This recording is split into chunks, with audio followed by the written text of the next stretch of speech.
ద్వారా కానీ అన్నీ నేను అనుకుంటున్నాను బాగానే చక్కగా చేస్తున్నామని. ఇప్పుడు స్టేట్మెంట్ ఇచ్చేదానికి నేను వచ్చాను to share my feelings and share my thoughts with all of you. చాలాసార్లు చెప్పాను, చాలా స్పీచెస్లో నేను పాలిటిక్స్లో ఎందుకు వచ్చానని కూడా నేను చెప్తానే వస్తున్నాను.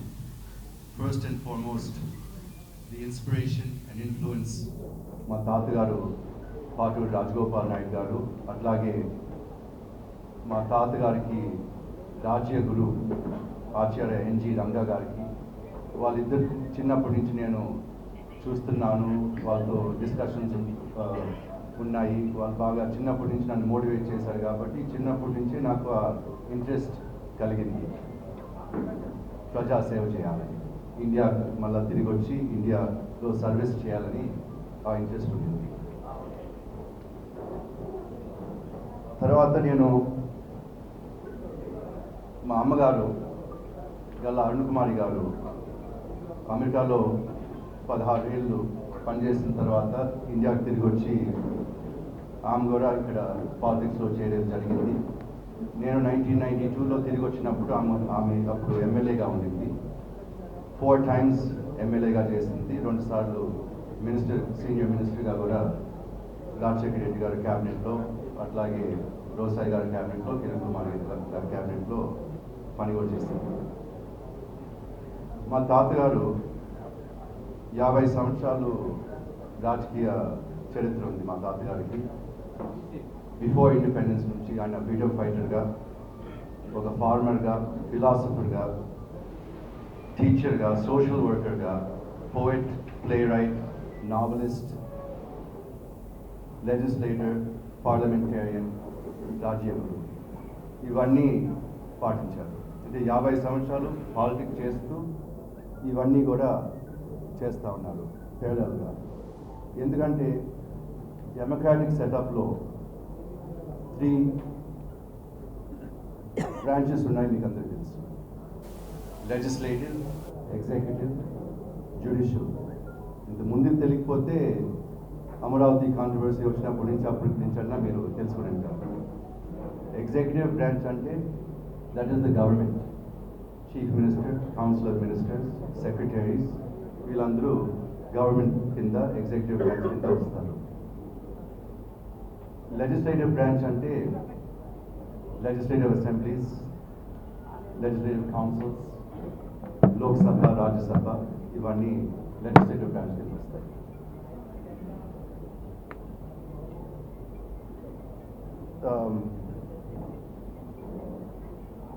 ది జ్యుడిషియల్ బ్రాంచ్ వచ్చి మీకు అందరికీ తెలుసు, జడ్జెస్ వీళ్ళందరూ ఉంటారు. దీంట్లో executive branch is a full time job. Executive బ్రాంచ్లో చేస్తూ ఉంటే అది ఫుల్ టైం చేయాలి, మీ దాన్ని రిజైన్ చేసేసి దానిపైన కాన్సన్ట్రేట్ చేయాలి. జ్యుడిషియల్ బ్రాంచ్ కూడా ఫుల్ టైం జాబ్. జడ్జ్గా ఉంటే మీ దాన్ని రిజైన్ చేసేసి జడ్జ్గా ఉండాలి.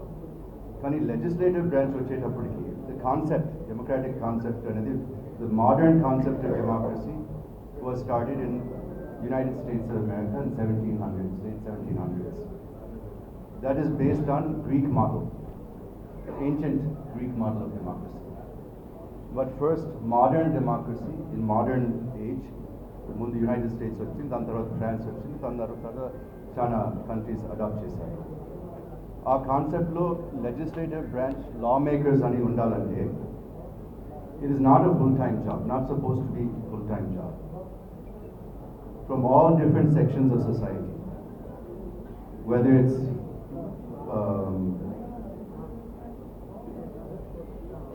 it's a teacher, lawyer, farmer, accountant, doctor. The statistics తీసుకొచ్చాను. 16th Lok Sabhalo 27% agriculturist అని self declaration వాళ్ళ affidavit లో పెట్టిన self disclosure. Full time politician and social worker 24% ఈ లోక్సభలో. Business men 20%, lawyer 7%, doctor 4%, teacher 4%, artist 3%. This is the breakup. అంటే అందరూ పని చేస్తూ ఈ ఎంపీగా కూడా ఉంటున్నారు.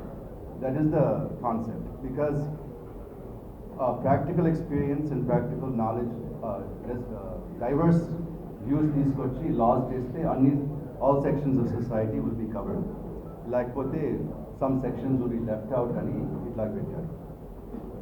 అట్లాగే వాళ్ళు ఉద్యోగాలు చేసి లేకపోతే ఇంకా వేరే వ్యాపారాలు చేస్తూ వాళ్ళ పర్సనల్ ఎక్స్పెన్సెస్కి లైఫ్ స్టైల్ మెయింటైన్ చేసేదానికి డబ్బులు కూడా అవసరం ఉంటుంది. So this is the concept. And ఆ కాన్సెప్ట్ మా తాతగారు ఎగ్జాంపుల్గా చూసి నేను కూడా రెండూ చేయొచ్చు అనుకున్నాను. బిజినెస్ మ్యాన్గా ఉండొచ్చు, అట్లాగే పాలిటిక్స్ కూడా చేయొచ్చు అనుకున్నాను.